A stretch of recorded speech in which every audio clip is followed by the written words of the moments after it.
mention spéciale à toutes les femmes qui ont porté jupe, les grosses jupes là, celles qui ont porté pantalon carton jaune aussi. Amen. Donc, on a dit maintenant, il faut qu'on porte les grosses jupes là. Jupes que passait Mohamed, voilà, les jupes volantes. Tu mets ton pantalon en bas, tu mets la jupe dessus. Dès qu'on finit, tu enlèves ta jupe là, tu restes en pantalon si tu veux. Amen. Pourquoi on le fait? Je vous ai dit qu'on est libre de faire ce qu'on a à faire, mais il y a certaines personnes pour qui notre liberté peut être une occasion de chute. Donc, le fait qu'ils nous voient en pantalon, ils veulent bien venir, mais pour eux là, on leur a dit que femme ne doit pas porter pantalon. Non, ça les fatigue quand ils te voient en pantalon. Nous, on n'a pas de problème avec. Mais pour leur permettre d'être là, d'être présent, on va parler le langage. Amen. Donc, je veux encourager toutes les femmes, à les jupes que vous avez portées. Quand Pasteur Mohamed est venu l'année passée, là, Delphine n'est pas contente de poêle là. Delphine, pour toi, elle là. Ah, pardon, il faut trouver ça. Tu as porté ça encore, c'est pas grave. Amen. Donc, nous, ceux qui ont de belles formes, qui vivent dans le pantalon, faites un effort, restez en grosse jupe pour que les gens là, ils ne soient pas choqués de vous voir en pantalon. Amen. Qui est d'accord avec moi? Donc, Toupa, c'est quand? On peut avoir les dates de Toupa. Toupa, c'est du combien? Du 6 au 7 novembre. Comment Dieu va faire là? C'est lui ce qui sait. Nous, en tout cas, on va commencer dès la semaine prochaine, on va commencer les courses, à adresser les autorisations, faire la pré-campagne, identifier les villages qui sont à Toupa, comment travailler en collaboration avec les gens. Toupa, mais comme c'est loin là, je pense qu'on peut trouver un endroit où dormir. En tout cas, moi, je cherche s'il y a un petit hôtel là-bas où il peut dormir. Au lieu qu'on va faire 27 km pour revenir, on va dormir. Hein? Ah, Mélissa habite à Toupa là, donc dites à Mélissa que si tu as des nattes, tu nous offres aussi le centre social, le rôle du centre social. Ok, il n'y a pas de problème, on peut venir dormir là-bas. Ok. Ok. Donc on a déjà des endroits où dormir. On a chez Mélissa, on a l'hôtel, on a chez qui encore? Féli, on a un centre social. Donc tous ceux qui veulent aller PA checker, venez, inscrivez-vous pour partir. Il n'y a pas de problème, vous acceptez. Ceux qui veulent aussi, ceux qui ne sont jamais rentrés à Toupa, qui veulent aller rester là-bas aussi, inscrivez-vous. Ceux qui veulent évangéliser aussi, inscrivez-vous. On prend tout le monde. Amen. Que Dieu nous aide. Et j'ai observé que pendant que nous faisons ça, Dieu nous bénit. Bénit l'église. Il rend l'église stable, il rend l'église puissante. Et il fait que l'église commence à être vue, l'église commence à être célébrée. Alléluia. Donc continuons ce travail. Il y a les nouveaux t-shirts, le t-shirt que le frère Cédric a porté. C'est joli, le jaune là, c'est vraiment beau. Voilà, donc vous pouvez payer vos t-shirts. Carton rouge à tous ceux qui n'avaient pas les t-shirts. Je crois que tout le monde avait un t-shirt, non? Hein? Dans cette mission, tout le monde avait son t-shirt. Ceux qui n'avaient pas pour n'étaient pas encore venus. Sinon, deuxième jour là, ceux qui étaient là, les chants changés pour vous là. Daniel n'avait pas. Daniel a porté un vieux t-shirt bleu. Hein? Mais pourquoi c'est devenu vieux comme ça? Il y a les t-shirts aussi qu'on voit dans les vidéos, ça fait vieux façon là. C'est pour cette année. Mais faites un jaune. Hein? Car il y a les t-shirts qui sont là, non? C'est là. Est-ce qu'il y a les tailles des filles là? Ok. Il faut lancer une commande un peu plus. Envoie les t-shirts là. On va voir les modèles.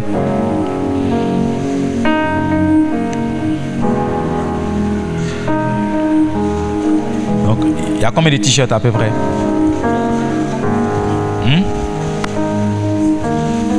Les t-shirts là? Tu n'as pas encore. Tu peux avoir 2, 3. Chaque année on fait ça. Hein? Ça c'est ta taille, ouais. Ça c'est un peu large. Les t-shirts sont un peu larges. Mais le tissu est très bon. Le tissu est très bon. Hein? Il n'y a pas quoi? Ça ne garde pas l'eau, non? Voilà. Elle a lavé poêle, c'est très bon. Donc c'est 4000. Paye en même temps, il n'y a pas de crédit. Hein?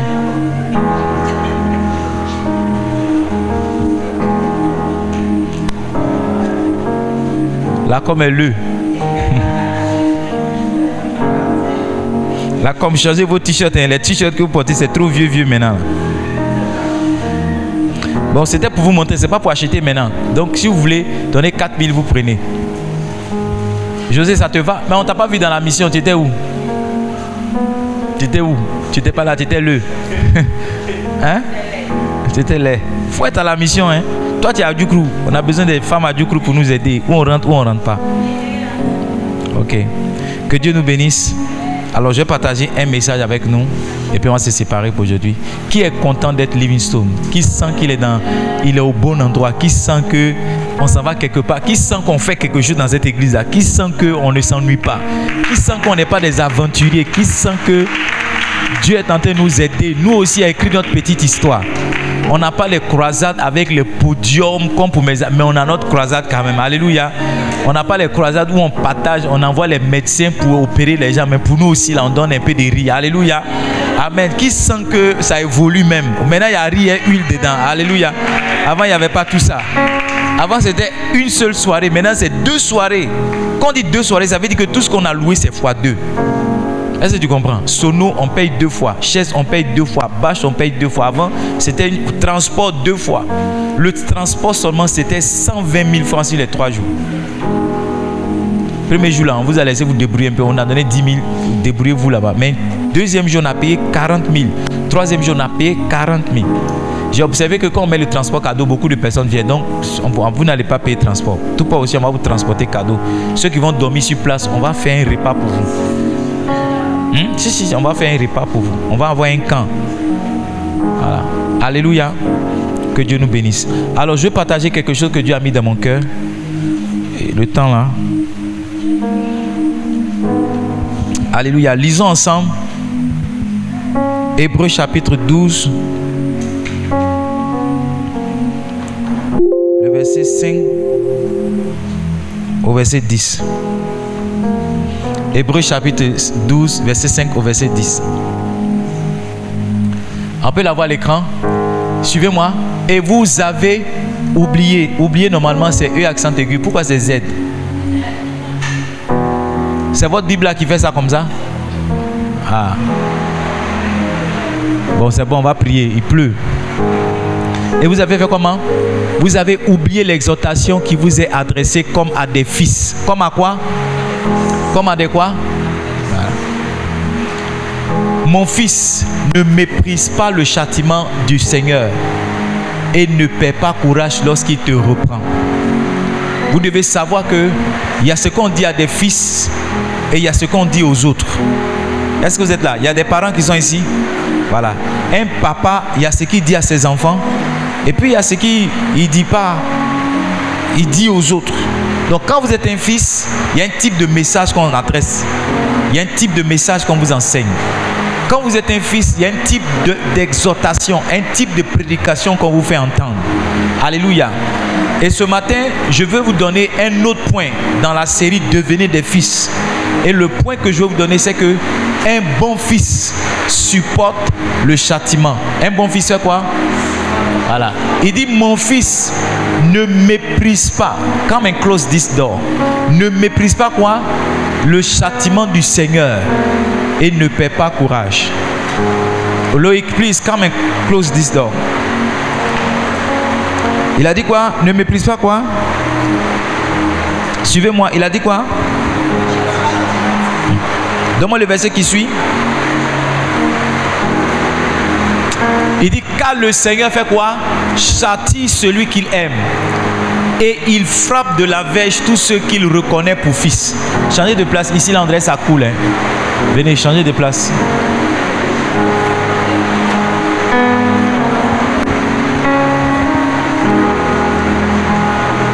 Car le Seigneur châtie celui qu'il aime. Et il frappe de la verge tous ceux qu'il reconnaît pour fils. Verset 7.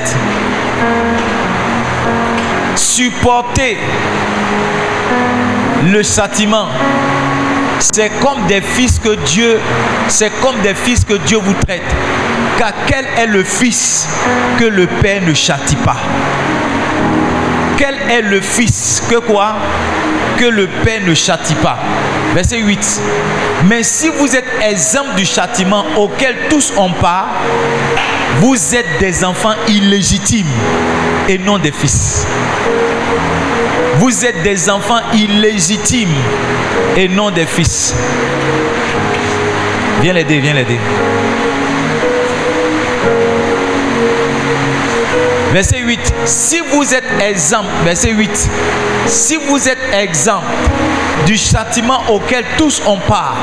Vous êtes donc des enfants illégitimes et non des fils. Verset 9 maintenant.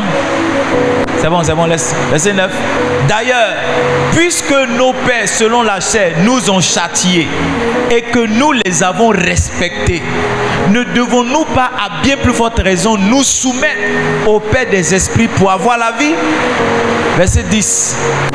Nos pères nous châtiaient pour peu de jours, comme ils le trouvaient bon, mais Dieu nous châtie pour notre bien, afin que nous participions à la sainteté. Amen. Amen. Est-ce que je peux avoir un mot amen? Verset 11. On va s'arrêter au verset 11. Il est vrai. Verset 11. Il est vrai que tout châtiment semble d'abord un sujet de tristesse et non de joie. Mais il produit plus tard, pour ceux qui ont été exercés, un fruit paisible de justice. Alléluia. Première chose, qu'est-ce que le châtiment est? Le châtiment, c'est une reconnaissance. C'est comment? Une reconnaissance, je t'explique. Par le châtiment, on reconnaît deux choses principalement. La première chose, le châtiment permet de reconnaître qui est fils, qui ne l'est pas. Donne-moi le verset 6. Au verset 7. J'ai dit quoi? Le châtiment permet de faire quoi? De reconnaître qui est fils et qui ne l'est pas. Il dit car le Seigneur châtie celui qu'il aime et il frappe de la verge tous ceux qu'il reconnaît pour fils. Quand un pasteur qui est ton père spirituel te châtie, c'est qu'il te reconnaît pour son fils. Je vous dis la vérité. Ceux que je ne reconnais pas pour fils, je ne les châtie pas. Parce que je crains que mon châtiment, ils ne supportent pas mon châtiment et qu'ils disparaissent. Donc je les laisse. Mais ceux que j'estime être mes enfants, je les châtie. Donc c'est par le châtiment qu'on reconnaît qui est fils, qui ne l'est pas. Si tu reçois un châtiment de quelqu'un, c'est qu'il estime que tu es son enfant. Si tu reçois un châtiment d'un pasteur, tu reçois un châtiment d'un père, c'est qu'il estime que tu es son enfant. Est-ce que tu sais que ce que tu fais, ton papa peut te chicoter d'une certaine manière, mais ce qu'un autre enfant fait, qui est la même chose que tu as fait, il peut passer là-dessus.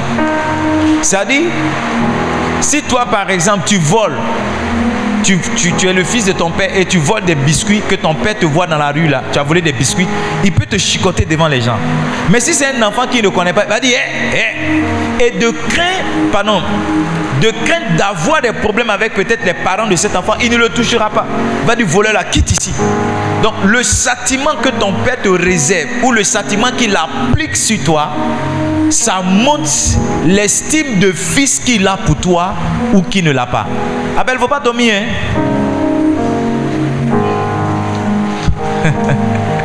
Ça montre quoi?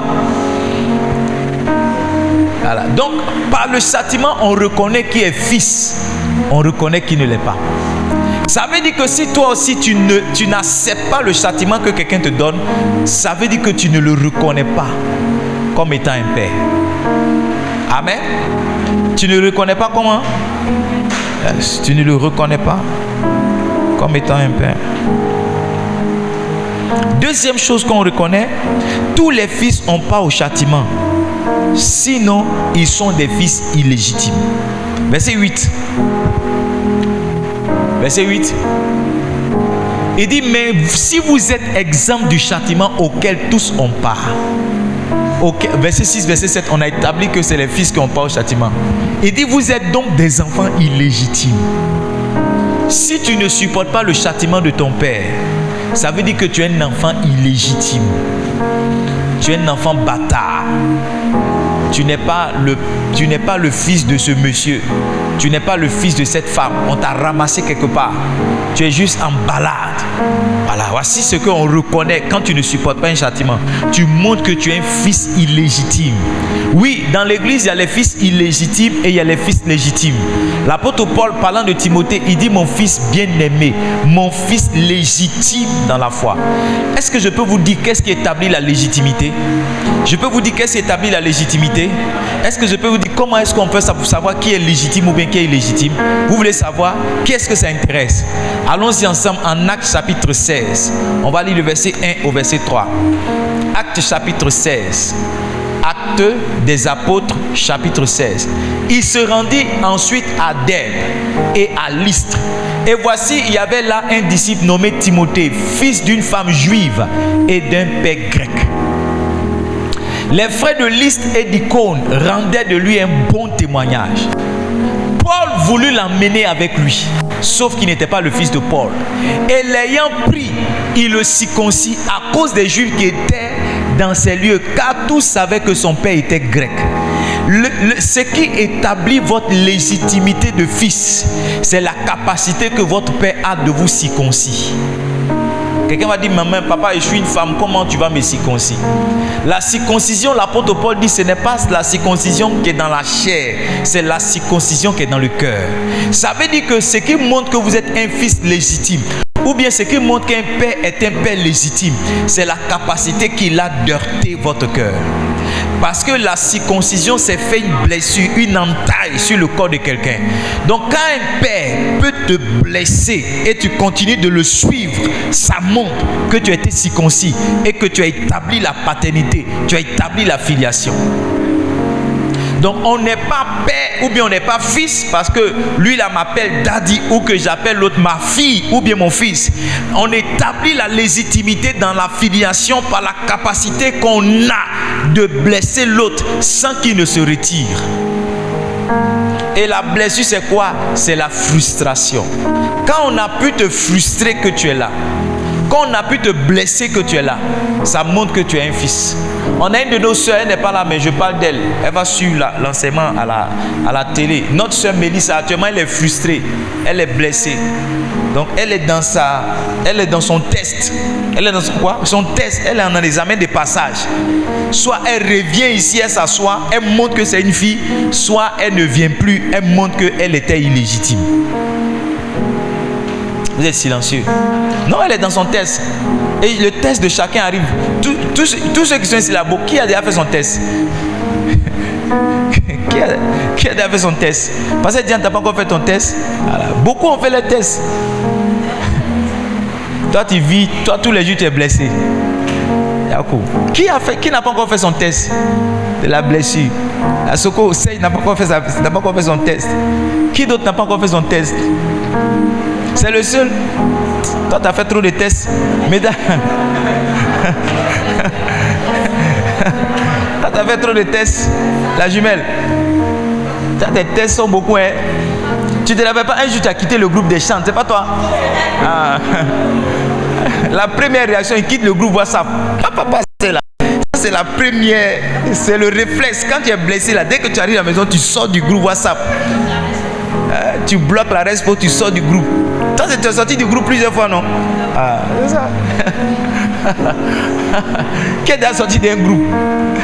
J'ai appelé Mélie, il dit, mais Mélie, j'ai vu que tu es sorti de tous les groupes de l'église. Elle dit, mon papa, mon téléphone a été reprogrammé. Il dit, ah, ok, on attend. Tous ceux qui sont en test là, quand tu leur poses la question, ils ne vont pas te dire, hein. Ils te disent non, il n'y a rien. Mais tu sens qu'ils ont certaines attitudes. La première attitude, ils sortent du groupe. Deuxième attitude, ils viennent en retard. Troisième attitude, ils s'assoient derrière. C'est... Aujourd'hui, ma fille était assise, elle était assise derrière. Elle était assise derrière. Elle était assise derrière. Donc, tu vois, ce qui établit la filiation, c'est ça. Est-ce que tu as été heurté? Yes. Moi, cette semaine, il y a un de ma papa qui m'a heurté. Il dit, ça m'énerve ce que tu fais. Je te dis la vérité, je n'aime pas ça, ça m'énerve. Petite question que j'ai posée là, c'est ça que tu es énervé comme ça. Il dit, papa, pardon. Depuis, il ne m'a pas encore parlé. Moi aussi, je n'ai pas encore parlé. Nous deux, on est dans le test. On est comment? On est en test. C'est comme ça. Lundi, là, il lui écrit. il veut quelque chose, mais il passe par d'autres personnes pour demander ça. Il ne veut pas m'adresser là. Moi aussi, il dit envoie. Moi aussi, il dit envoie. Envoie, qui va appeler? Tu vois, quand vous êtes père et fils, ce genre de relation là, ça doit être là. Sans que tu ne dises il n'est plus mon papa, ou bien sans que tu dises elle n'est plus ma maman. C'est elle là. Aujourd'hui, tu as blessé, mais tu es là. Aujourd'hui, il t'a offensé, mais tu es là. Aujourd'hui, tu es frustré, mais tu es là. Le châtiment, ça permet de reconnaître qui est fils légitime et qui ne l'est pas. Donc, encouragez la soeur, dites-lui de ne pas partir. On l'aime beaucoup. Deuxième chose, qu'est-ce que le châtiment est? Le châtiment est une expression d'amour. Le châtiment est quoi? Le châtiment est quoi? Hébreux 12, verset 6. Car le Seigneur châtie celui qu'il aime. Hébreux 12, verset 6. Car le Seigneur, lis avec moi. Car le Seigneur châtie celui qu'il aime. Lis la suite. Et il frappe de la verge tous ceux qu'il reconnaît pour fils. Alléluia. Le Seigneur fait quoi? Il châtie celui qu'il aime. Il ne peut pas rester tranquille ici, nous. Reste ici. Non, il faut le prendre. Laisse-le va rester ici. Car le Seigneur fait quoi? Le Seigneur châtie celui qui aime. Ma fille, si je t'aime, je dois te châtier.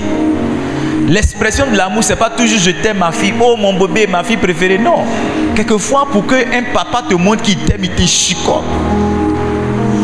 C'est par amour qu'on te chicote, c'est pas par haine. C'est par amour que je te blesse. C'est par amour que souvent j'écris sur toi et passe ici. La soeur voulait m'expliquer un problème, mais j'ai crié, j'ai dit hey, moi je suis venu en évangélisation, tu me distrais. Elle pleurait quoi. Pasteur Christelle, tu étais là non? C'est toi qui essaies de la comprendre. Ouais, Pasteur Christelle.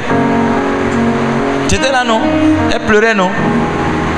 Est-ce que je l'aime pas? Est-ce que je l'aime ou bien je l'aime pas? Tu es sûr, mais on n'entend pas ce que tu dis. Et je l'aime beaucoup, c'est ma fille. Ça n'a rien à voir. Crier sur elle, ne pas crier sur elle, ça n'a rien à voir dans l'amour. Au contraire, mais c'est crier sur elle-même qui est montrer l'amour. La Bible dit que Dieu lui-même, Dieu que tu viens dire Alléluia, Amen, là, Dieu pour te montrer qu'il t'aime, il te chicote. Voilà. Donc si c'est la méthode de Dieu qu'on doit appliquer à l'église, c'est qu'on doit chicoter quelqu'un pour lui montrer qu'on l'aime. Allez dire à la soeur là que tout ce que papa a fait, c'est parce qu'il t'aime. Le châtiment, c'est une preuve d'amour. Je vais vous enseigner un message, les langages d'amour de Dieu. Quelqu'un veut entendre ce message-là? Tu as entendu les langages d'amour des hommes, non? On dit c'est quoi? Tant de qualité. Après on dit c'est quoi? Les paroles valorisantes. Les cadeaux, ça c'est cette partie que vous aimez. Les cadeaux, c'est très important. Amen. Les attouchements, c'est pas ça? Et puis les services rendus. Mais Dieu a son langage d'amour. Et l'un des langages d'amour de Dieu, c'est le châtiment.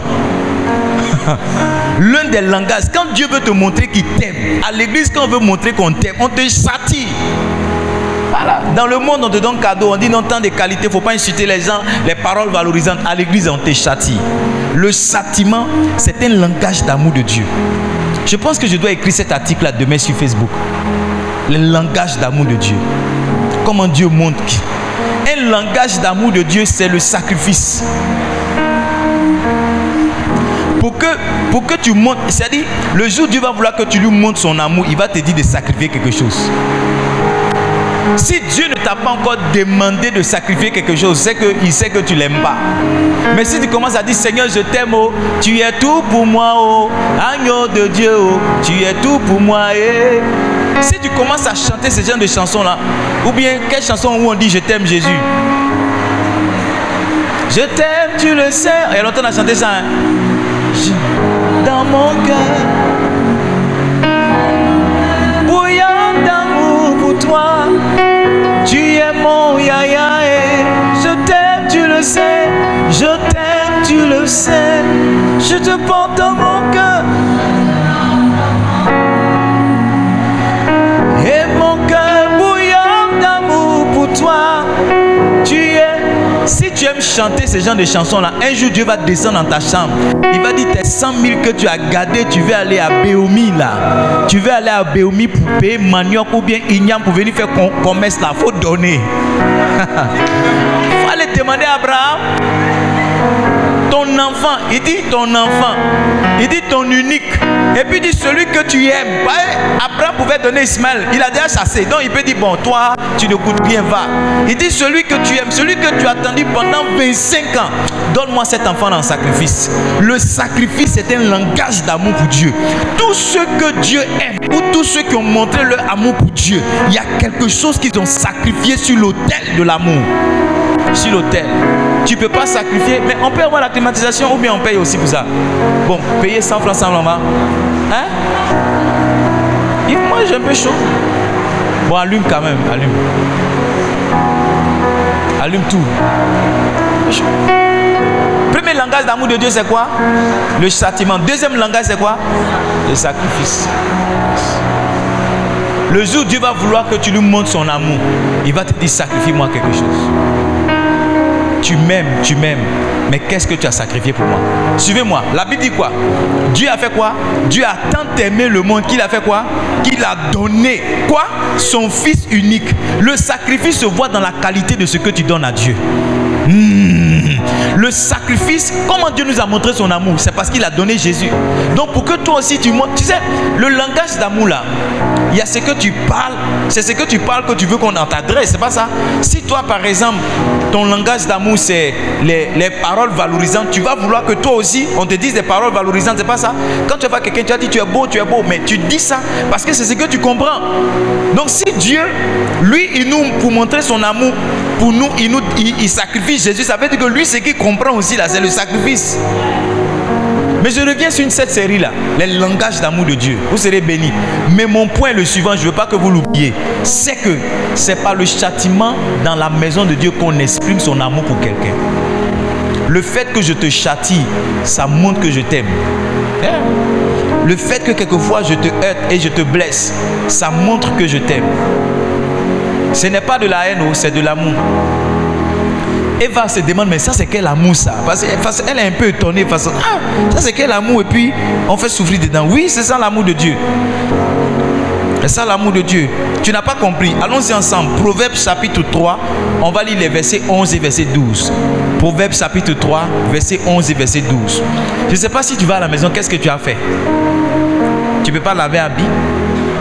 Dormir même là. Je ne sais pas. Tu ne peux pas dormir, mais tu veux dormir. Ma fille dit que quand on quitte ici, on n'a plus sommeil. C'est étrange, c'est quand tu dis que tu as sommeil. Sinon, une fois que tu pars là, quand je vous vois sortir ici, il dit, mais ceux-là, c'est pas eux qui avaient sommeil tout à l'heure là. Ils sont vivants comme ça. Lis avec moi, 1, 2, 3, go. Mon fils, ne méprise pas la correction de l'Éternel et ne te ferai point de ses châtiments. Verset 12. Car l'Éternel châtie celui qu'il aime et impère l'enfant qu'il chérit. À l'église là, pour chérir quelqu'un, on chérit avec la chicotte. On ne chérit pas avec bonbon.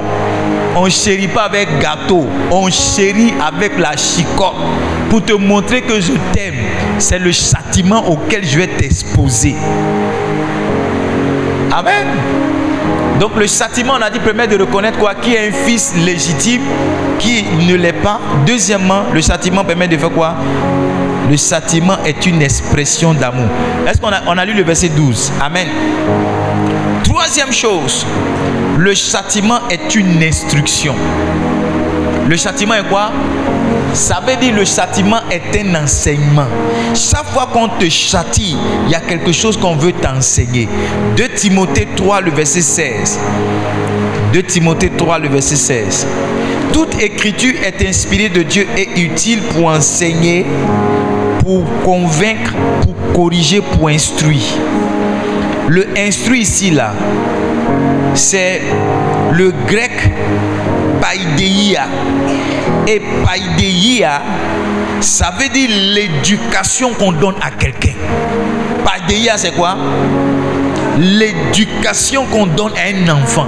Il dit toute parole est faite pour instruire. Instruire ici c'est paideia. C'est-à-dire l'éducation qu'on donne à qui? Qu'on donne à un enfant. Amen. Et pour lequel on utilise quelquefois des ordres, des avertissements ou bien des réprimandes. Il y a une éducation, on te dit qui est un peu bien ici, Moni. Il y a une éducation, on te dit viens.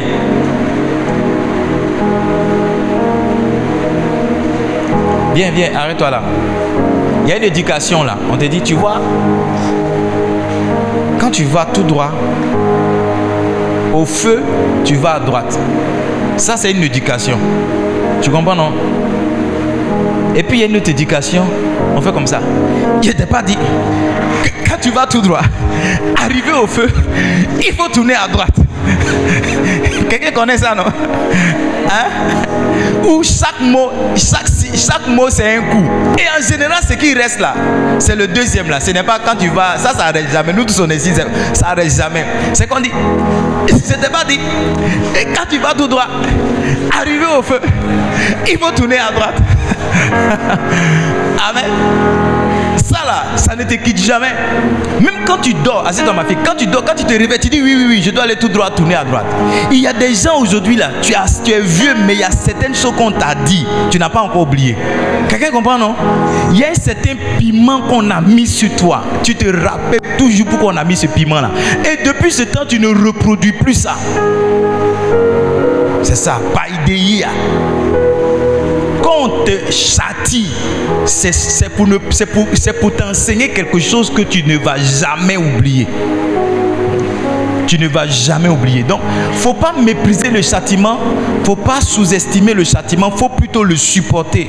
Parce que à travers ce que j'ai dit, tu viens de réaliser que c'est une bonne chose d'être châtié. C'est comment? Yes. Quatrième chose que le châtiment est, c'est une correction. C'est comment? C'est comment? Éphésiens 6, verset 4. On a presque fini. Éphésiens 6, verset 4. Et vous, père. Éphésiens 6, verset 2, il dit, tu en auras ton père et ta mère. Hein? C'est alors que tu vivras. C'est pas ça? Verset 4, il dit, et vous, père, n'irritez pas vos enfants, mais élevez-les en les corrigeant. Corriger ici, c'est païdéia. Il dit élevez-les en faisant quoi? En les corrigeant et en les instruisant selon le Seigneur. Païdéia ici, en corrigeant, ça veut dire il y a certaines éducations qu'on donne dans la souffrance. Il dit comment? Élevez-les en les corrigeant, en les païdéia. Et païdéia ici, c'est la souffrance volontaire dans laquelle tu mets ton fils. Pour parler de la soeur qui est dans son examen, quand je l'ai vue, normalement en l'approchant, j'aurais lui dit, mais qu'est-ce qui se passe? Oh, explique-moi. Et puis elle allait dire, papa, tu vois, non. Mais dès que j'ai augmenté sa souffrance. C'est-à-dire, normalement, je suis un pasteur et je sais que quand il y a conflit entre deux personnes, tu écoutes telle personne, après tu examines. C'est pas ça. Mais j'ai augmenté sa charge émotionnelle. J'ai augmenté sa blessure. J'ai ajouté de la souffrance. Donc, elle avait sa lame, une lame qui était arrivée là, juste un œil. Mais quand j'ai commencé à appuyer, c'est tombé. Deuxième aussi est sorti, c'est tombé. C'est ça qui est païdéia. Et l'enseignement que je voulais lui donner, c'est que c'est pas toujours on va t'écouter. C'est pas toujours que tu as raison puis on va te donner. Quelquefois, il faut souffrir de quelques injustices pour être aussi dépouillé. Voilà. Donc c'est un dépouillement par lequel je suis en train de la faire passer. Est-ce que vous me suivez? Si c'est ma fille, ça va marcher. Si c'est pour ma fille, je l'ai perdu. Amen. Donc il dit, quand on élève les enfants aussi avec la correction. Chers parents, si vous êtes ici que vous ne corrigez pas vos enfants, vous ne les aidez pas. Parce qu'un enfant, dans son éducation, il y a une partie qu'on appelle la correction. On le chicote. Il dit, n'éloigne pas la verge de ton enfant. Faut pas faire, c'est biblique. Chicote l'enfant. La dernière fois j'ai chicoté mes gars, je sais plus c'était quand. J'étais épuisé comme ça. J'ai souffert, tout mon corps me faisait mal.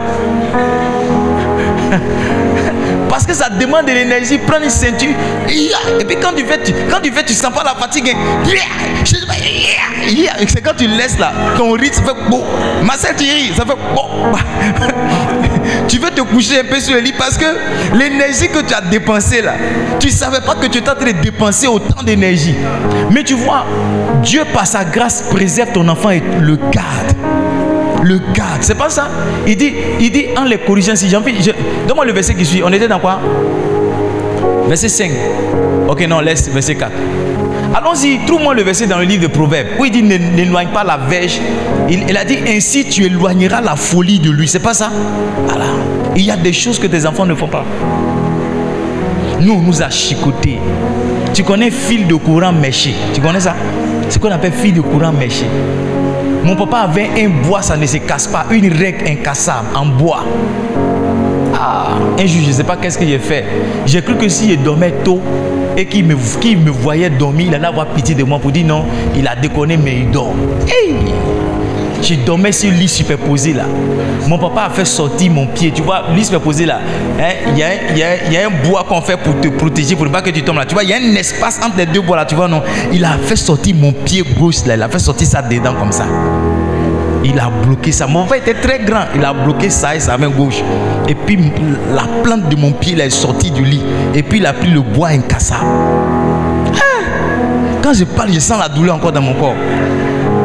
Il a frappé mon pied. Frappé mon pied. Quand je me suis levé pour dire papa, pardon. En disant papa, pardon, là, la règle a cassé ça a cassé. Attends, vous ne voyez pas bien. Fils, j'ai attrapé mon micro. J'ai leur montré mes doigts. Attention. Avant, tu as dit. Ah, c'est bon. Il a dit mes doigts. Vous voyez mon petit doigt là? Hein? C'est comment? C'est lequel qui est penché? C'est ici qui est penché, non? Ça, c'est un souvenir. Avec l'âge que j'ai, je ne peux pas oublier la leçon qui est rentrée ce jour-là. Parce que mon père a cassé mon doigt. Moi, il n'est pas encore cassé pour quelqu'un, mais le jour est trouvé, il est cassé. Je ne sais pas si c'est pour fort ou c'est pour Kéra. Mais pour moi, là, ils ont cassé. Ils ont mis ma main dans un guetti, comme on dit en français. En français, foulard. Voilà, foulard. Et on prenait. Tu sais comment on soignait mon bras cassé là? On prend banane. Quand on enlève, quand le feuille de banane sort là, on coupe la feuille comme ça, et puis on enlève ça. Et puis on pile. On chauffe le sable avec un peu d'eau. Quelqu'un connaît ça? Et puis, Jesus, on a souffert. Et puis on met le truc de banane là, on met ça dedans comme ça. Et puis on frappe ton doigt qui est cassé là. On dit il faut qu'on frappe pour que ça soit dur. Quand on me frappe comme ça mon doigt, j'écris. Quand on finit, on me donne un yaourt grotto pour me blaguer. Et puis on attache mon bras dans le foulard. Et quand il passe, on dit c'est lui là. Ils l'ont chicoté la dernière fois. Chicoté. Et puis on prend encore une autre souffrance dans la rue. On prend mon nom pour faire chanson. Frère, on est quitté loin. C'est les châtiments là qui nous ont bâtis. Vous, on vous a pas chicoté. C'est pourquoi la moindre chose qui vient vous pleurer. Un garçon t'a laissé, tu pleures jusqu'à... Une femme t'a laissé, tu pleures jusqu'à... On t'a pas frappé, tu connais pas la souffrance. Tu connais pas la souffrance. Quand mon papa m'a frappé, qu'il a cassé mon doigt encore, je marche comme ça. Ma maman aussi s'est plainte, dit, petit truc il était dit là. Parce que tu sais souvent, papa n'est pas là. Donc c'est ce que maman dit là. C'est ça qui fait que papa il se fâche. Tu comprends non? Donc ça fait que moi il fait pas ça. Quand il vient ma femme bavarde, il l'écoute pas. Et si il veut l'écouter, il a tué mes enfants. Donc quand il bavarde, il lui dit toujours, si il n'était pas là, que tu n'as pas réglé, c'est fini. Voilà, donc il ne faut pas compter sur moi. Je ne fais pas ça. Donc ma maman, dès qu'elle voit que papa arrive la voiture, bon, tu allais dormir. C'est pas toi, tu allais dormir. Il dort, réveille-le là-bas. Puis le vieux dit, il y a quoi? On dit non, on lui a dit de faire ça, il n'a pas fait ça. Il est où? J'ai dit, maintenant il marche comme ça, maman fait comme ça. Mais est-ce qu'il t'a dit de casser son pied? Est-ce qu'il t'a dit de casser sa main? Tu as chicoté l'enfant là, tu as cassé tout sur lui. Mais tu vois, ça nous a aidés. Ce qui me fait maintenant, on t'a chicoté comme ça, maintenant tu es venu à l'église, petit mot on te dit là c'est fini. Tu es fâché jusqu'à... Il faut que le maire pas te demander pardon. Celui qui ménage sa verge est son fils. Ça veut dire que si tu as une chicotte, que tu ne chicotes pas ton enfant, tu ne l'aimes pas. C'est ce que ça veut dire. Mais celui qui l'aime cherche à le corriger. Celui qui aime son enfant cherche à le corriger. Il y a des nouveaux papas, les papas internet, les papas 5G là, les mamans 5G là. Un enfant, on ne doit même pas le toucher. Tu cours derrière ton enfant pour aller faire palabre à l'école. Tu es là toujours l'enfant là. Quelqu'un a dit, si tu ne fais pas pleurer l'enfant, quand tu seras vieux, c'est lui qui te fera pleurer. Oui, c'est lui qui va te faire pleurer. Si quand il est petit là, je ne sais pas où mon message est parti, mais si quand il est petit, tu le fais, c'est lui qui va te faire pleurer. C'est lui. Les gens qui donnent tout aux enfants. Il veut bonbons, il veut biscuits, il veut ceci, il veut cela, il veut tout. L'enfant à 7 ans, il a carie dentaire. Tous ses dents sont gâtées. Et pourquoi c'est gâté? On dit non, il mange trop de bonbons. Mais l'enfant comme ça, qui lui donne bonbons pour manger? C'est toi. C'est toi. Et il y a des enfants comme ça. Il sait que dès qu'il crie, sa maman va lui donner quelque chose. Donc s'il veut quelque chose que sa maman ne veut pas, il se jette. Et puis il dit, oh lève-toi, tiens. On ne peut même pas respirer à côté de toi. Moi-même, tu vas tomber. Mais on va tomber ensemble. Oh. Tu vas oublier tomber. Tu vas oublier. Oui, tu vas oublier. Tu vas oublier. On est fort avec le BPC, on est revenu à la maison, on cherchait poudre. On a versé poudre, tu fort. Némi pleure. J'ai dit, mais il pleure pourquoi? Il dit, non papa, c'est ma poudre, il va finir ma poudre. Je l'ai chicoté quoi. J'ai dit, toi tout le monde est content dans la maison là, c'est quelle poudre? Toi tu as l'argent pour payer poudre. Donne poudre là ici. Toi tu connais poudre. Non, il va finir ma poudre et puis il pleure. J'ai dit, mais tu pleures pourquoi? Tout le monde est là, toi tu pleures pourquoi? C'est quel esprit tu as envoyé dans la maison là? Je l'ai poursuivi. Il était surpris. Tu vois, la fête était un peu gâtée façon passée, fois le BBC et puis je suis en train de chicoter quelqu'un. Non, ça m'amuse pas. Il a regretté à faire des poudres.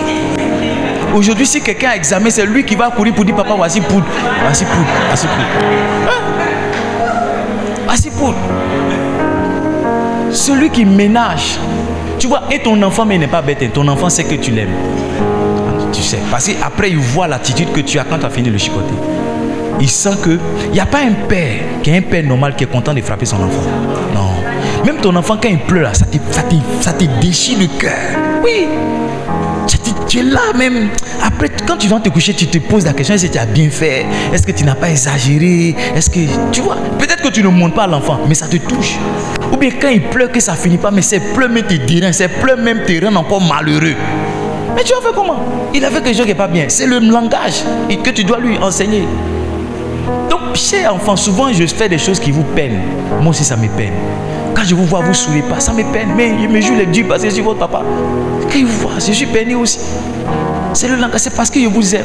Si je ne fais pas ça, ça montre que je ne vous aime pas. Donc, quand il crie, la dernière fois, c'est pasteur Nadège et pasteur Christelle. Je n'aime pas ça. Où sont mes dossiers là? Après, je suis sorti encore, j'ai pris Nadège au téléphone. Parce que quand j'ai créé Christelle d'abord, Nadège a cru que pour elle était fini. Quand je suis sorti là, il y avait des gens, j'ai pris au téléphone. Quand j'ai fini de parler, sa voix est sortie petit. Oui, papa. Il dit, ah, tu n'as rien vu. J'ai continué. J'ai dit, non, quand c'est débrouillé dans leur gourmet là, parce que elles vont se soutenir, les deux. Après, il dit, on s'en va à Mébé, vous êtes prêts? Elles sont les habillés, on est parti. C'est un père, c'est comme ça. C'est comme ça. Un père doit changer. Pourquoi vous les nouveaux vous dites non, on veut être pasteur? Tu connais pas ce qu'il y a dedans, hein? Tu connais pas? Non, on veut être AP. AP, tu connais? Moi, ça a crié comme ça. Où sont Christian? Il dit, Christian, si tu n'as pas, tu ne peux pas venir à l'église demain. Il dit, si tu n'as pas imprimé le certificat, je ne veux pas te voir. Je ne sais pas où tu vas partir à l'église, mais je ne te vois pas ici. Tu vas dire être pasteur chez les messianiques là-bas, mais si tu n'as pas envoyé mes documents, je ne te vois pas ici. Un père, c'est comme ça. Si tu n'as pas un papa qui peut te parler sur ce ton-là, pour te reprendre, c'est qu'il ne t'aime pas. Est-ce que vous êtes là? Est-ce que mon message vous intéresse? Amen. Donc, quelquefois, on s'est trompé, on a cru que nos parents ne nous aimaient pas. Mais alors qu'ils nous aimaient. Maintenant, suivez-moi. Il y a 3 réactions possibles lorsque vous êtes châtié. La première réaction, c'est le mépris. C'est comment? Hébreux 12, verset 5. Il dit, et vous avez oublié l'exhortation que je vous ai adressée comme à des fils. Mon fils, ne méprise pas le châtiment. Le mépris, c'est quoi? C'est ne pas accorder d'importance. Oh, dis-lui, il est en train de bavader là-bas. Laisse-le bêler là-bas. Il bêle comme un mouton. Il aime trop crier, le pasteur là. Laisse-le là. Tu méprises le châtiment. Alors que derrière tout ce qui est dit, tout ce qui est fait, il y a un message qu'on veut te donner. il y a un message. On veut reconnaître si tu es un fils ou pas. On veut t'instruire, on veut te corriger. Pas mépriser. Mépriser, c'est aussi ne pas aimer. C'est aussi ne pas honorer ce qui est fait, ne pas considérer. Et il y a beaucoup de personnes. Je me rappelle, une de mes filles n'est plus là. J'ai tenté de la reprendre par rapport à quelque chose. Puis je dis là, non. Elle est assise dans la chaise et puis elle regarde ici, elle regarde là. Elle avait une réaction de mépris vis-à-vis de moi. Elle s'est assise dans la chaise, c'est comme si elle était couchée pratiquement. Et pendant que je lui parlais, elle fait comme Dès que j'ai fini de parler, elle s'est levée en même temps. Elle n'a pas dit je m'en vais papa. Dès qu'elle finit de parler, pas pitié, mais elle m'a pas dit tu as fini. Mais dès qu'elle finit de parler, elle s'est levée. Elle est partie. C'est un sentiment de mépris. C'est un mépris. Un jour, j'ai méprisé mon papa comme ça. Et j'ai vu que ça l'avait affecté. Mon papa m'a dit de ne pas sortir et je suis sorti. Je suis allé dans la matinée et je suis venu à 21h, 22h. Le temps d'arriver, il était 22h. Et mon papa m'attendait. Il m'a boxé, il a pris les bois, il m'a chicoté. Sauf que maintenant, il était devenu grand. Donc, j'ai développé un peu de la résistance. Parce que quand tu chicotes trop aussi, là, tu es habitué maintenant. C'est pas ça. Voilà. Donc, vous connaissez ça, hein? Donc, chicoté, arrivé un moment. Dès qu'il a fini, il était fatigué, il est parti s'asseoir. Il dit, il a bien vu aujourd'hui, là. J'ai pris ma serviette comme ça, j'ai mis, dit de la chambre.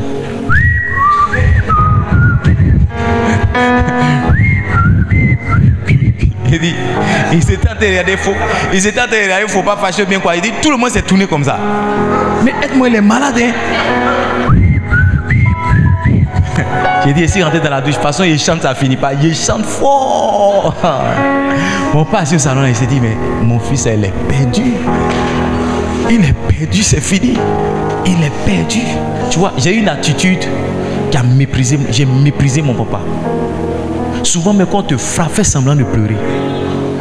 Pour encourager ton papa à te chicoter un peu et puis te laisser. Oui. Sinon, c'est comme ça. Mais tu es là, et puis tu te concentres. Donc je te chicote et puis ça te dit rien. Et puis tu vois ton papa qui est devenu vieux là. Ta maman est devenue vieille, elle fait un effort. Ça te dit rien, tu es là. Tu dis maman laisse. Fais un effort de tomber, de pleurer. Pour l'encourager. Dis maman pardon, maman pardon. Et va pourquoi tu ris comme ça? C'est ce qu'ils te font à la maison là-bas. Ton fils a fait quoi? Il a fait quelque chose qui ne m'a pas plu. Il est frappé, je le frappe, il est là, il ne pleure pas. Il dit donc tu ne plais pas quoi? Tu ne plais pas, tu es garçon, tu ne plais pas quoi? Faut pleurer que tu ne plais pas. Il faut pleurer, tu ne plais pas. Elle veut t'encourager dans le châtiment. Elle dit pleure. C'est comme si elle n'a rien fait alors qu'elle doit te chicoter. Elle doit te chicoter pour montrer l'amour. Donc le jeu écrit sur toi, faut te fâcher, c'est normal. Voilà. Quand tu te fâches, après il dit ma fille, mon bébé, ma princesse, oh bébé, madame Touré. Voilà, il fait ça. Faut pas dire non. Qu'est-ce qu'il a fait là? Amen. Donc faut pas mépriser le châtiment. Faut pas dire non, c'est pas important. C'est important. Il y a des gens qui vont dire non, aujourd'hui dans le système, avec les enfants qu'on a, toutes ces choses-là. Non, c'est important. C'est important. On ne chicote plus les enfants. C'est pourquoi ils valent rien à l'école. On te chicote 2 fois 2, tu ne connais pas. On fait comme ça. Tu connais ça là? Bah 5 fois 5, tu ne connais pas. Bah 8 fois 8, tu ne connais pas. Bah quand tu sors de là, quand tu viens là, 2 fois 2, 1, 2 fois 2, 4, 2 fois 3, 6, 2 fois 4, 8, 2 fois 5, 10. Tu sais même pas. C'est devenu chanson tellement tu as bossé, tellement que tu as fait, c'est devenu chanson. Dès qu'on te réveille, tu dis 3 fois 1, 3, 3 fois 2, 6, 3 fois 3, 9, 3 fois 4. Tu vois, moi, on ne peut pas oublier. Non, parce qu'on nous a chicoté. 4 gaillards. 4 gaillards, on te prend comme ça. Un prend un bras, un autre prend un pied, puis tes fesses sont là. Le jour où tu es un peu intelligent, tu mets à doise. Quand le maître qui sent qu'il y a à doise, il dit il y a à doise, enlevez à doise. Sans ce moment-là, il va te taper 2 fois plus de force. Quand il te met le cri que tu pousses là, de bastos, on peut entendre ça à la grande série. Mais si tu vas dire à ta maman que le maître t'a chicoté, ta maman va additionner. Il n'y a personne qui peut te sauver. La seule chose qui peut te sauver, c'est de connaître ta leçon. C'est que le maître veut t'enseigner là, c'est de connaître. Sinon, il n'y a pas un parent qui va dire tu as chicoté mon enfant, il va à l'école. Non, ça n'existe pas. Ton papa va additionner. Ta maman va commencer, elle va se battre pour te chicoter. Au moins tu fuis, tu t'en vas, ton papa va me bien. Ton oncle seul, qui est vieux, qui est dans la maison, qui mange le riz, c'est lui qui peut te sauver. Parce que lui, il est interdit qu'il te touche. Sinon, il va déménager. C'est lui seul qui peut te sauver. Mon oncle, il a encore là, tonton Albéric. Ah, c'est lui qui nous aidait. Albéric, quand tu cries son nom, Albéric,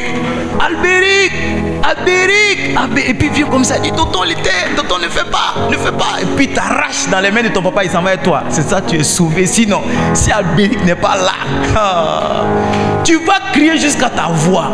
Albéric. Il y a un moment, quand tu chicotes, il y a un moment, les larmes sortent plus. C'est pas parce que ça dit, c'est tellement raté dans ton corps.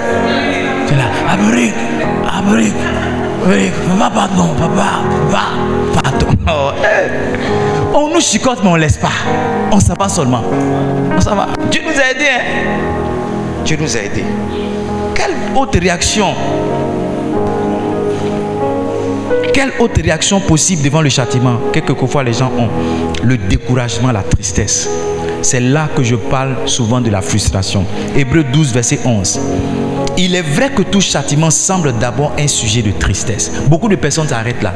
C'est-à-dire un châtiment, quand on te châtie, la première chose que tu ressens, c'est la tristesse.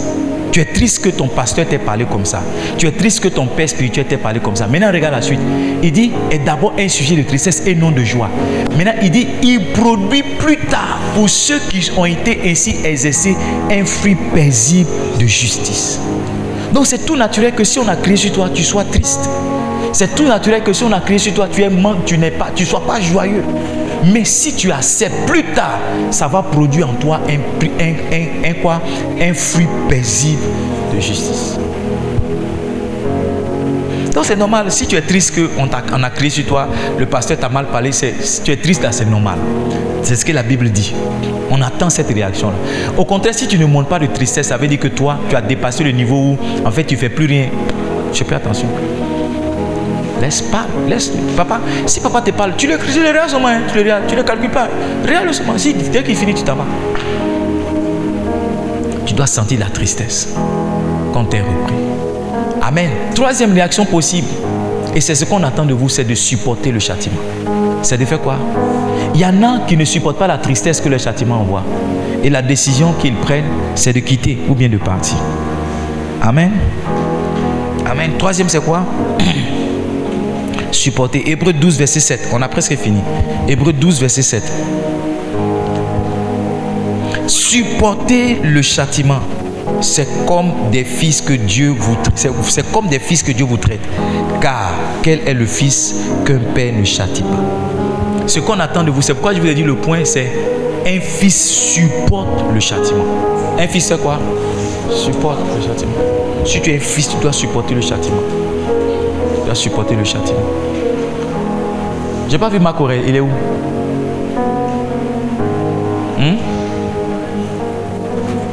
Supporter le châtiment, c'est comme des fils que Dieu vous traite. Vous devez supporter. Si on crie sur vous ici, vous devez supporter. On vous chasse ici, vous devez supporter. Il y a une des collaboratrices du passé, Yannick, qui disait que chaque dimanche soir, il la renvoie. Et le mercredi, il l'emploie encore. Il dit chaque dimanche soir, quand ils sont en train de faire réunion, il dit dehors, je t'arrache le service. Quand il s'en va là, le mercredi à 18h, il dit tu es où?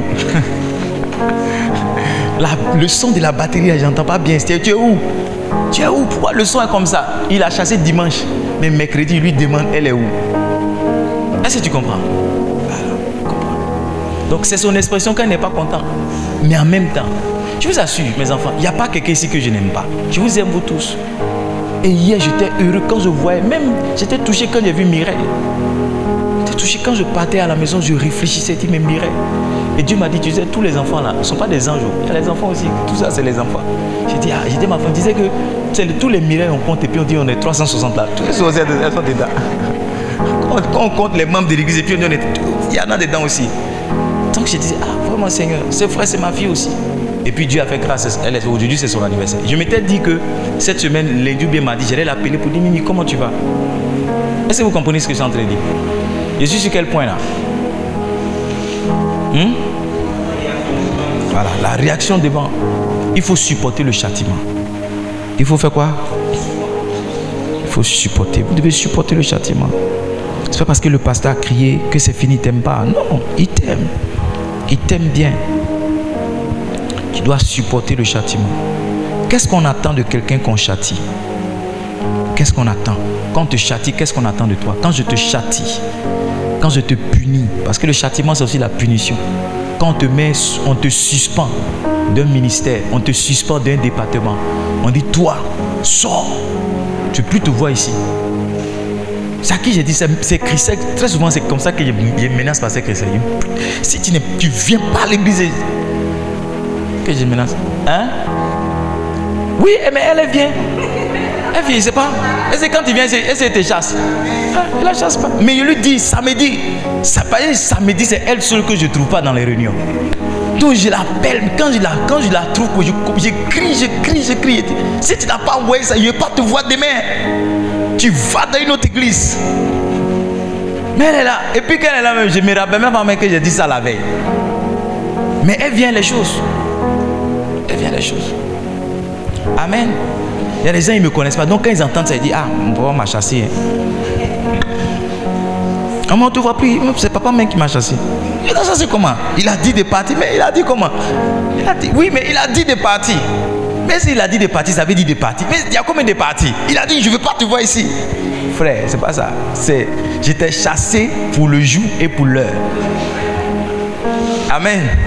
J'ai fait comment? J'étais chassé pour le jour et pour l'heure. Reviens. Si tu es un enfant, tu reviens. Quand ton papa te dit je ne veux plus te voir ici, est-ce que tu ne traînes pas à côté de la cour? C'est pas comme ça. Tu traînes là. Et puis ton papa dit allez chercher Edmond là. Et puis tu entends, tu dis allez chercher Edmond. Puis tu viens, tu rentres. Dis va te laver là-bas. Depuis 2 jours tu t'es pas lavé. Va te laver. On te donne un gros foutou, sauce aubergine, tu manges. Tu viens t'asseoir devant la télé. Tu as été restauré dans ta position. Tu viens t'asseoir devant la télé. Tu cherches tes recommandes. Qui n'a pas vécu ça? Mais tu ne vas pas pour dire non, mon papa m'a chassé, tu es devenu enfant de la rue. C'est pas comme ça. Ton papa t'a chassé, mais tu es toujours là. Tu es toujours là jusqu'à arriver un moment, lui, mais il voit la pitié. Un jour, mon frère et moi, on s'est bagarré. Mon père, il a fermé la porte de la chambre, il a pris la clé. Mais on avait une double de clés.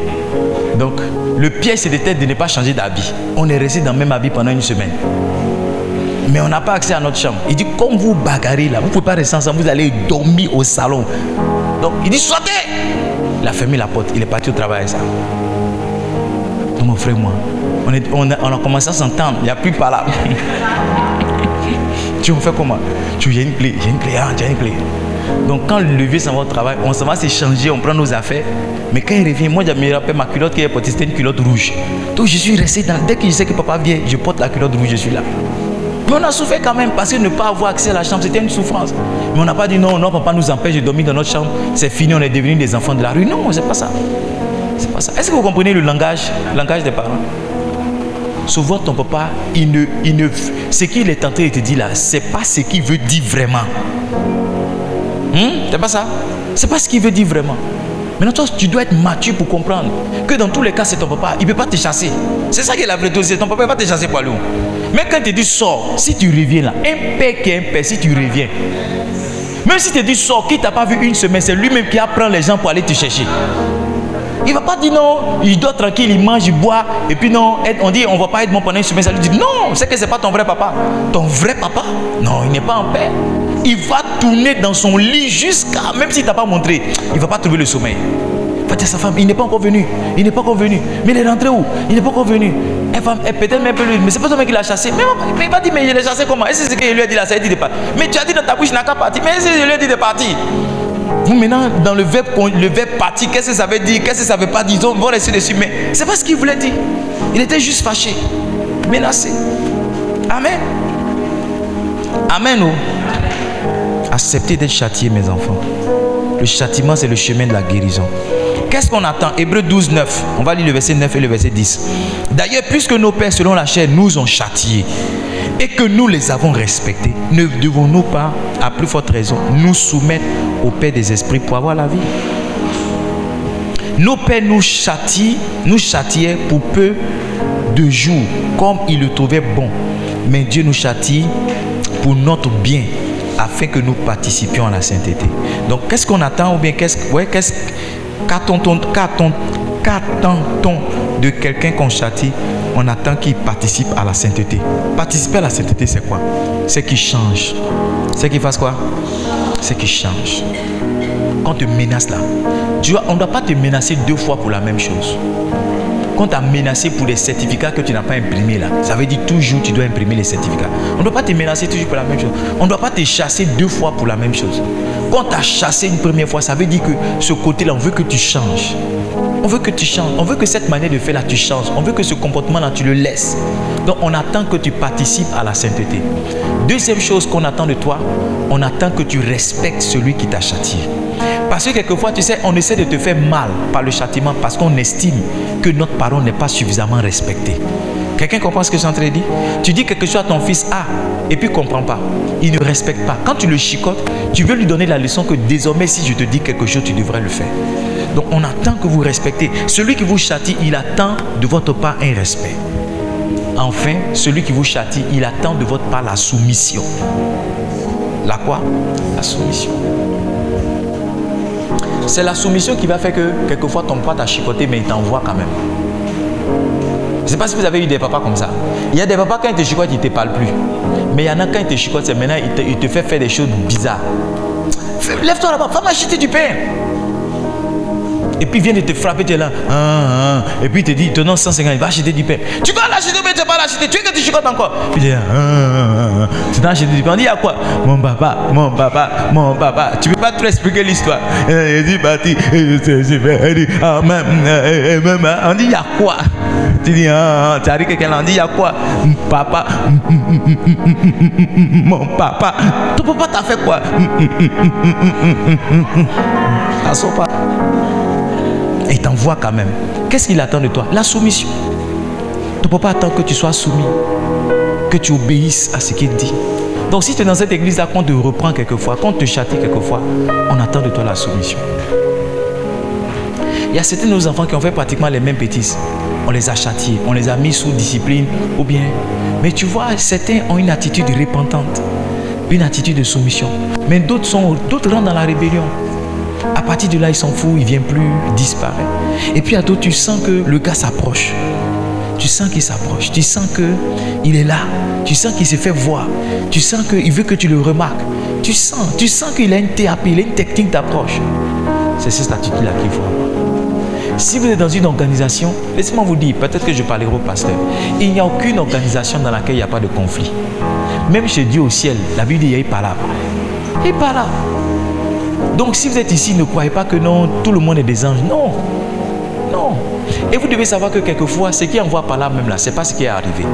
Quelquefois, c'est la pression sous laquelle les gens sont avant de vous rencontrer.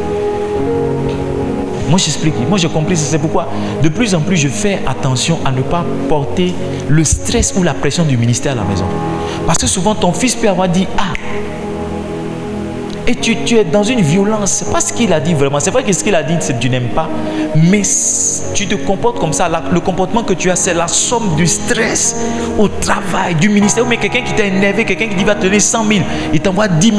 Tu vois, tu ne peux pas crier sur lui. Donc, dès que... J'ai remarqué ça comme quand ma femme est fâchée contre moi, le premier gars qui l'embrouille dans la maison là. Oh, la première personne qui va l'embrouiller là, elle va crier. Tu vas te laver là-bas. Je dis, hey, madame, les enfants t'ont rien fait, c'est le père. C'est le père géniteur. C'est le père géniteur. Viens t'en prendre à moi. C'est comme ça. Et ce jour-là, quand les enfants ne reconnaissent pas leur maman, ils se disent, mais qu'est-ce que j'ai pu bien faire? Même si ce qu'il a fait, c'est que ce n'est pas bien. Mais il se dit, mais la réaction n'est pas proportionnelle. Je ne sais pas si vous comprenez. Voilà. Donc, quelquefois, il faut essayer de comprendre même celui qui te châtie là. Quand il te dit, hey, si tu n'as pas envoyé demain, il ne faut pas venir là. Il y a un stress de, est-ce qu'on va avoir l'argent d'aller à Mébé? Tu comprends, non? Stress de, est-ce que, plus d'excellence là, mais est-ce que j'aurai l'argent pour faire le cocktail? Hein? Est-ce qu'il y a fini de payer la scolarité de mes... Tout ça là mélangé là, c'est dedans. C'est-à-dire quand il écrit comme ça là, tout est dedans. Tout est dedans. Il faut comprendre. Ah mais de la façon on ne va pas crier là. Non, il doit être vraiment, le vieux doit être stressé. Laissez-le. L'année est finie, il y a la conférence de la foi qui vient, il y a tout ça. Aidez-le. C'est comme ça, tu dois comprendre ça. Ou bien il doit prêcher. Par exemple, les dimanches avant, maintenant ça va, mais les dimanches matin, j'étais stressé. J'étais stressé parce que je dois prêcher. Est-ce que mon message est bon? Est-ce que je vais pouvoir prêcher? Donc, tout m'énerve. Tout m'énerve. Dès que tu arrêtes, je m'en vais, je bavarde. Vous ne voulez pas partir? Je vous laisse ici. Je bavarde. Je sais pas, André, maintenant ça diminue un peu, non? Excel. Avant, c'est juste je me suis dit, mais les enfants, ils ont fait quoi? Est-ce que c'est eux qui m'ont envoyé pour prêcher? Est-ce que c'est eux qui m'ont appelé? Mais je suis stressé. Quelqu'un veut me... Il dit, mes enfants, personne ne parle dans la voiture. Personne ne demande. Quand on arrive à l'église, personne ne demande. Ah. Et moi, je suis venu et dit, dès que vous venez là, sortez de mon bureau. Parce que souvent, je viens, mon message n'est pas trop propre, tu vois, non? J'ai les idées, mais c'est pas... Donc, pendant que je suis sur mon ordinateur, c'est maintenant, Némi va ouvrir le frigo. Boum, il va fermer. Lui, là, va venir, papa, je veux 500. Il dit, sortez de mon bureau. Si vous venez ici, dès que vous venez à l'église, prenez vos affaires, allez-y ailleurs, je ne veux pas vous voir ici. Mais ça, c'était avant. Par la grâce de Dieu, je commence à m'améliorer. Donc, souvent, derrière le cri, derrière tout ça, il y a le stress. Il y a le stress. Il y a le challenge. Et un pasteur, c'est pas tout il va dire. Même ton papa, c'est pas tout il va dire. Pas tout il va dire. Maman, c'est pas tout le monsieur va te dire. Peut-être on l'a insulté au bureau. Peut-être on l'a humilié. Mais quand il vient là, il est le père. Donc, tu n'as pas enlevé ses chaussures bien. Son plan n'est pas prêt. Il est venu là. C'est étrange, mais il a envie de manger en même temps. Et parce que tu n'as pas pris, il va commencer à crier. Toujours je donne l'argent ici. Le riz. Vous m'aidez. Vous m'aidez. Les enfants de poisse. Quelle femme de malheur. Et puis tu ne comprends pas ton mari. C'est pas sa faute. Il y a beaucoup de choses. La journée a été dure. La journée était dure. Ou bien il a donné 5 000 francs à l'apprenti de Baka. Il devait lui retenir 4 200. Il lui a donné 2 200. Il a dit 3 000 francs après. Lui, mais il a oublié. Il a oublié le gars parti. Oh, les 3 000 là, il y avait l'argent du marché dedans. Non. Quand il est rentré, il ne sait pas comment il va te donner l'argent du marché. Donc tout ça là. Quand tu viens, tu dis, mais bébé. Il dit, qui est ton bébé? Depuis quand tu m'appelles bébé? Affaire de bébé, c'est devenu par là. Depuis quand tu m'appelles bébé? Quand vous trompez vos maris, c'est comme ça. Trompeuse, prostituée. Tu ne comprends pas comment une petite démonstration d'amour, là, ça devient la guerre. Et le monsieur ne te parle pas pendant une semaine. Tu ne comprends pas, tu dis, mais mon mariage est attaqué. Ton mariage n'est pas attaqué. Où? Le gars est stressé. Le gars est stressé. Souvent aussi c'est pareil pour les femmes. Son agent du marché, quand elle calcule, elle renverse l'argent là. Tu lui as donné 10 000. Elle renverse, elle met comme ça. Elle ne sait pas si elle va payer tomate en poudre ou bien tomate pâte ou bien tomate boule. Elle ne sait pas quelle tomate elle va payer pour que. Elle est là, elle calcule l'argent. Elle calcule. Dans ça, tu viens dire chérie, de toute façon, elle va te baire. Quand elle te baire là, c'est pas parce qu'elle t'aime pas. Ou bien c'est pas parce qu'elle n'est pas. Mais il y a le stress. Il y a le stress. Ou bien l'entrée peut pas. Elle sent que le gaz d'entrée est fini. Elle bouge la bouteille comme ça. Elle bouge. Toi, tu as venu dans son dos comme ça, prendre ses reins, bébé. Vrai. Non, tu comprends pas. Mais il y a tout ce stress-là.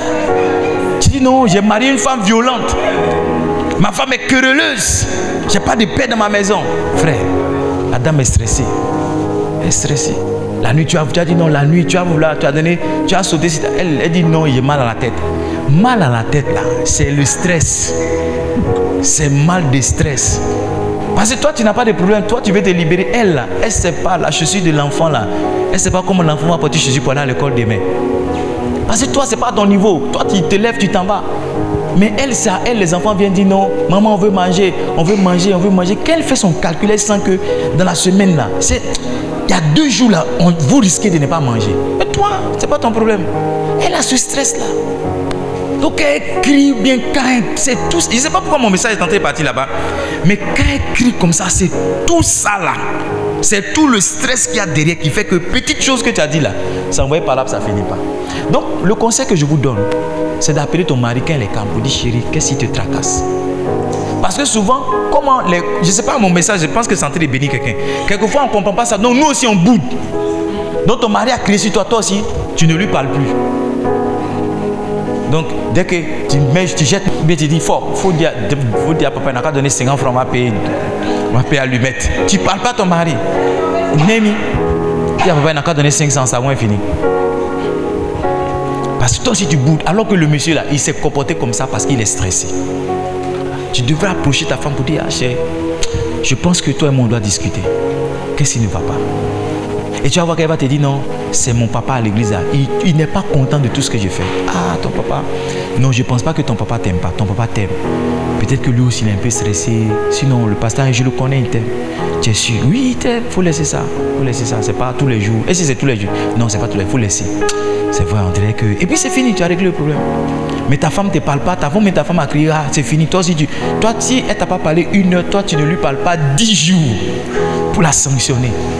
Alors qu'il y a quelqu'un qui est dans le... Est-ce que vous suivez mon message? Il y a quelqu'un qui est en train de traverser une période difficile, mais l'autre n'est pas suffisamment mature pour laisser de côté son propre besoin et puis aller aider l'autre. Je ne sais pas comment on est arrivé là, mais je pense que le Saint-Esprit est en train d'aider quelqu'un. Et voici comment souvent les gens sont dans les couples, il y a la tension, il y a ceci. Maintenant, quand on vous fait asseoir, puis on dit qu'est-ce que vous envoyez là? Vous ne pouvez pas expliquer. Parce que vous ne pouvez pas expliquer. Non, la dernière fois là, il a crié sur moi. Il a crié sur toi comment? Non, la dernière fois, je lui ai dit. Et puis, mais l'affaire là, on ne voit pas. Pourquoi? Parce qu'il y a un stress qui est derrière. Il y a un stress qui est derrière. C'est pourquoi si vous êtes une femme, si mon mari rentre à la maison, mettez ses 2 pieds dans l'eau. Mettez ses 2 pieds dans l'eau, massez ses pieds. Si. Il y a mon client. Moi, ma femme fait quelque chose. Ça me fait beaucoup de bien. Je ne sais pas où elle a appris ça, mais dès que de toute façon, moi, je reste debout, je prêche comme ça. Quand j'ai rentré à la maison, j'ai resté dans la même tenue. C'est mes chaussures, seulement, il a enlevé mes chaussettes. Et puis, j'ai me tourné sur mon lit comme ça. J'ai essayé de tourner mon dos. Ça fait pra. Ça me soulage. Mais ma femme, je ne sais pas comment elle fait. Elle tire mes orteils là. Ça fait pra. Chacun de mes orteils, les 10, ça fait pra. Mais quand elle finit ça, ça me soulage. Donc, souvent, quand elle est en train de traverser mes orteils, il dit mes orteils. Je dis mes orteils. Souvent, ça ne fait pas bien parce que souvent, elle s'est pommadée. Donc, quand ça commence, ça m'énerve. Il faut bien faire. Quand elle fait comme ça, ça me détend. Chaque homme a pour lui. Donc, maman, tu dois trouver pour ton mari. Il y a des gens aussi, c'est le sexe. Il faut que vous dites la vérité. Lui, s'il n'a pas fait un coup, il n'est pas... Voilà. Donc, si aussi tu le connais, dès qu'il vient, tu livres. Mon message est devenu autre chose. C'est devenu comment? Tu livres. Lui, avant de dire quoi que ce soit, lui doit prendre une taffe. Il tient un coup. Tu vas voir qu'il va commencer à siffler. Oui, qu'est-ce qui manque dans la maison là? Il n'y a pas de sucre. Oui, allez à la boutique. Oui, il n'y a pas quoi? Il n'y a pas de savon. Ah, mais depuis qu'il n'y a pas de savon, vous ne m'avez pas dit dans la maison ici. Tiens 5 000. D'envoyer mon aide. Non, s'il y a autre chose, il faut payer. Tu sens que le gars, il a commencé à partager l'argent. Il partage. Parce que lui, c'est comme ça que... Est-ce que vous m'écoutez? Est-ce que vous m'écoutez?